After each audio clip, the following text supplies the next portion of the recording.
Spencer's Wrestling Observer newsletter. And before I get into it, I just want to say one quick piece of news about me. I am, after being delayed several years due to some issues that came up in my life, my Blood Hunter Thirst and Rage movie is going to be filmed in August. And for people that like to make fun of me as an actor, say whatever you want, but I have a movie clip that has only been up a month. 1 month, it's got over 1.5 million views. A 10-minute fight scene I did. So I'm looking forward to doing this Blood Hunter Thirst and Rage movie, and there are going to be some wrestling celebrities in this movie. Talked to a couple of them today, and I'm really looking forward to it. It will be a YouTube and Tubi movie. So let's jump into the other news. In WWE news. WWE Hall of Famer, who I guess last appeared in AEW a couple weeks ago, Ric Flair, I guess tweeted about Jim Ross, a tweet that came out badly. Ross has been getting a lot of sympathy lately for colon cancer. And Flair put out a tweet saying, quote, "Jim Ross will always be Jim Ross, seeking attention, focus on your recovery," end quote. So Flair, like some people will say that some heels are actually nicer than some of the baby faces. Ric Flair is clearly more of a heel in real life, and I guess to further try and retract that, he's now saying his skin cancer is back. I mean, he's always posting pictures out in the sun and in a tank top. So if he had skin cancer before, that's probably not the best way to avoid it coming back, living in Florida. Now, I don't know if this is the patches that get cut out, because I've personally had 3 skin cancer patches cut out from using tanning beds for the years I was wrestling. I hope it's just getting surgery for patches cut out, and I hope it's not the more serious form, because he is one of my favorite wrestlers of all time, and Jim Ross is one of my favorite commentators. So I like them both, and I'm sure Jim Ross. I mean, who knows?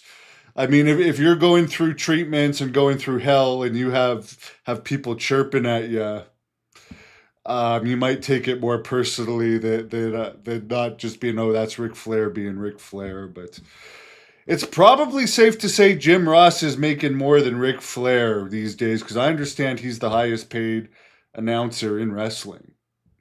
And I don't know what Ric Flair's AEW deal is, but they hardly use him. If he is in fact still under an AEW deal, I really don't know. But he's still doing the autograph circuit as well. He was actually on that show, the show in Philadelphia about 6 weeks ago.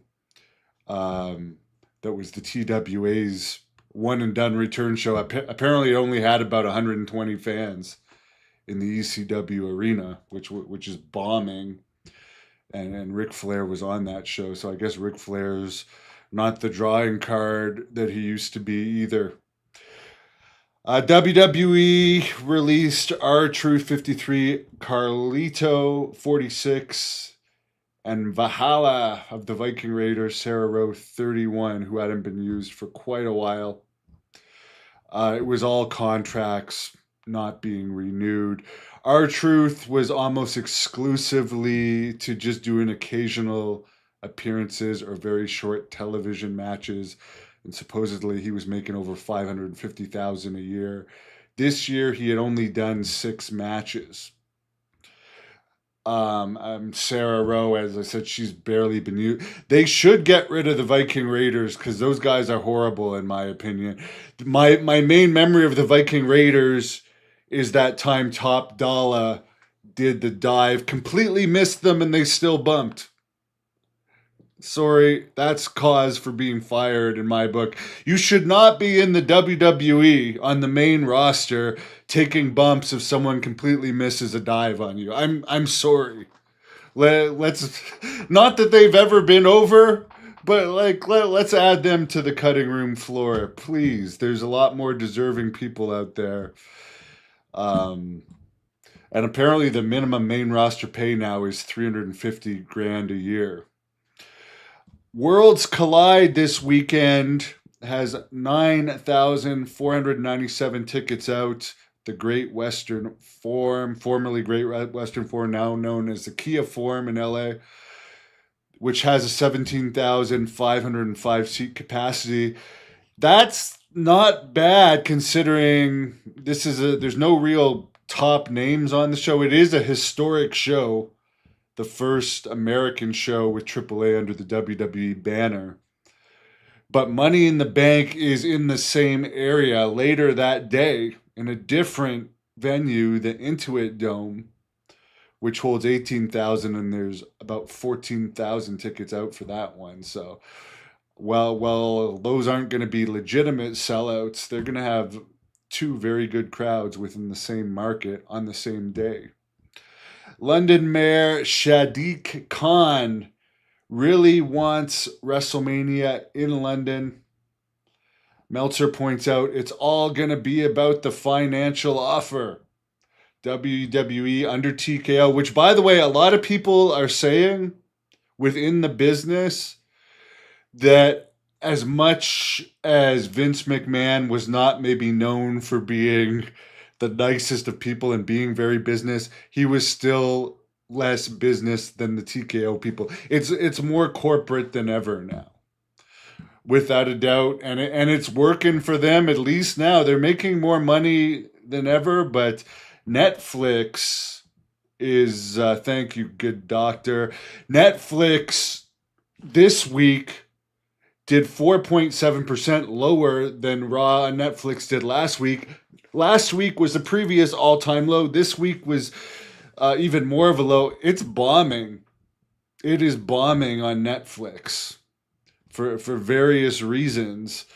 One of them, a big one, I would say, being that you can't channel surf watching on there, and you have advertisements on Netflix. People that get Netflix get it because they don't want to watch advertisements, and all of the good content is on YouTube almost right after. Where if you have YouTube Premium, you can not have to sit through the ads.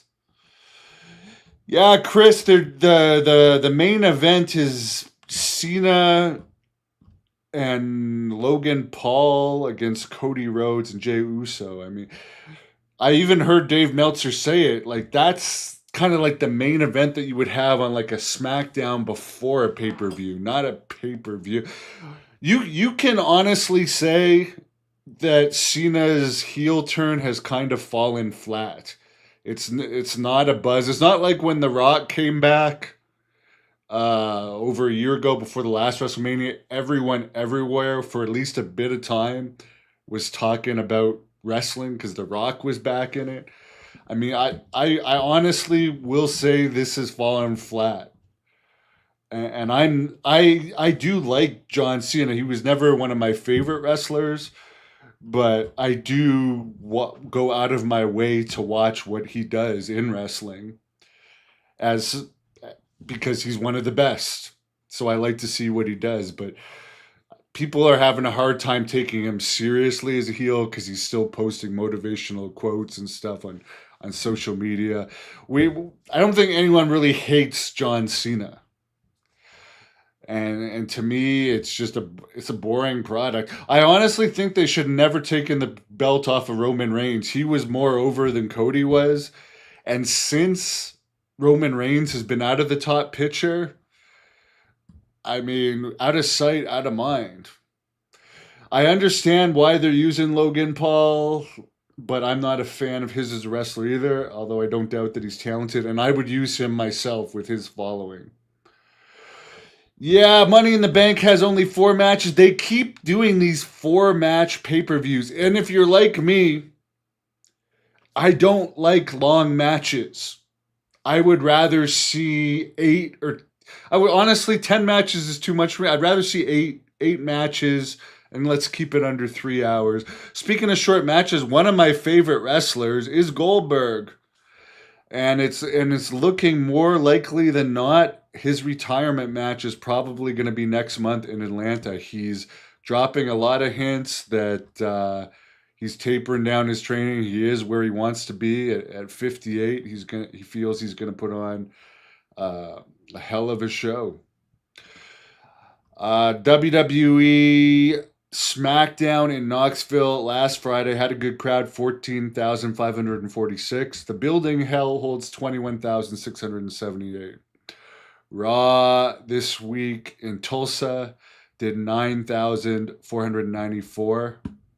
19,199 is the capacity of that building. Nick Khan sold over 4.5 million in TKO stock. So that tells you something. At some point it's going to turn. Yeah, I heard Drew McIntyre turned 40 and he's making probably around 5 million a year. Good for him. TNA is in Phoenix tonight and tomorrow. They're in a 5,000 seat arena. There's just over 1,000 seats out tonight for Against All Odds, and only about 800 out for tomorrow. One thing, I know they do this for the budget, and I'm not sure if they could afford to go to multiple cities. They probably get a deal to go to places multiple nights. But I think they would get better crowds and fresher crowds if they wouldn't go to the same buildings 2 nights in a row. I mean, I remember PCO when he was still with TNA last year telling me he helped promote the Montreal one where they got a great crowd, their best crowd in a long time the first night, and then the second night had a horrible crowd. And it's like, people are going to remember how bad the second night crowd was, and it just, why not just go? They could have gone to Ottawa 2 hours from Montreal the second night and done a better crowd. And it wouldn't have looked like, oh, well, you had a great crowd the first night. The second night, the crowd was the shits. But overall, since TNA is like an unofficial development league of WWE, you could call it a farm league for WWE. It's a lot better. Doctor, well, I was a fan of Goldberg, the Ultimate Warrior, the Road Warriors. I like people that just go in and destroy people. Since pro wrestling is fake, I don't like to see hour-long matches because you don't see UFC fights going an hour without rounds. It's just unrealistic to me for that. And even when I was a kid, I didn't like long matches. I like shorter matches, but everyone's entitled to like whoever they want. I don't hold it against anybody. Vince sold like 150 million in TKO stock. He's still actually, according to Dave Meltzer, he has 7% still. He's still 7%. I didn't hear that R-Truth was offered a lesser contract. I think that he would have taken 350,000 because the talk is he might be, unless it's just a one-off appearance in TNA where he's not signing a long-term deal. If he's going to TNA where they pay crap, from what I understand, why wouldn't he go to AEW? And I don't even know if AEW would pay R-Truth 350. I think AEW's minimum is 150, I heard. Mind you, you're not going to work much in AEW. Mercedes, they're paying millions and millions and millions and millions and millions for Mercedes Moné. They don't even use her on every show. And it's in the news this week. She just captured an Indies title in Vienna, Austria.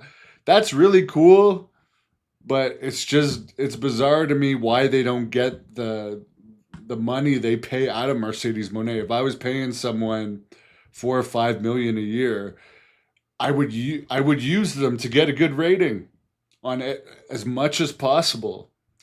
Chris Jericho has not even been used for months, and he's making reportedly over 5 million a year. Thunder Rosa, I mean, I'm not really impressed with her. I have interviewed her, but I can't. I can't tell you I'm impressed with her, especially after, and maybe this is why they're not using her. Her very public match screw up, but she hasn't been used in a long time. She's trying to get on the Texas show because she's from Texas. They released a band in last week who had been with the company since 2020, not used much, hadn't worked since a Ring of Honor taping in February. They pay people to sit at home. I can't say I'm not jealous of that. Could you guys imagine being paid 150 grand a year to sit at home? That's just, these people are so lucky. And you can't tell me this abandon was over. And Bear Bronson, 29, who hadn't been used in months and months and months, they let him ride out his deal. Maria May had been with the company since 2023. She jumped to WWE. And again, we talk about the lack of stars in AEW. Why not have people like Maria May do jobs on the way out? Because she debuted in WWE after losing to one of the top wrestlers in AEW, Tony Storm. They could have got lower wrestlers over by jobbing them out. Paige, they let Saraya, who was one of the most famous wrestlers they had under contract, not really wrestle at all in the months before she left. Apparently, they're doing another 4-hour Dynamite next week after doing a 4-hour Dynamite special. They had a Fighter Fest special with about 2,500 in the crowd. They're probably rounding up. In Denver, it was a combined. Not only did they have, it was a combined Dynamite and Collision taping. And the arena, which was just a ballroom, could hold 5,000. So they basically had a half full place. Saraya, I can see popping back up in WWE because anyone that's been in AEW that returns to WWE seems to get a big pop. And I would sign Saraya to like a year deal in WWE and give her something because people remember her. So that's it for the news today. Wish everyone a great weekend.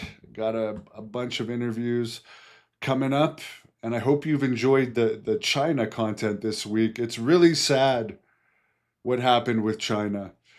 And I'm not saying it's all WWE's fault, but it's too bad there was no AEW when Stephanie took Triple H from China, because she really had nowhere else to go where she could earn a living at what she did best. And she just went into a downward spiral that sadly ended in death.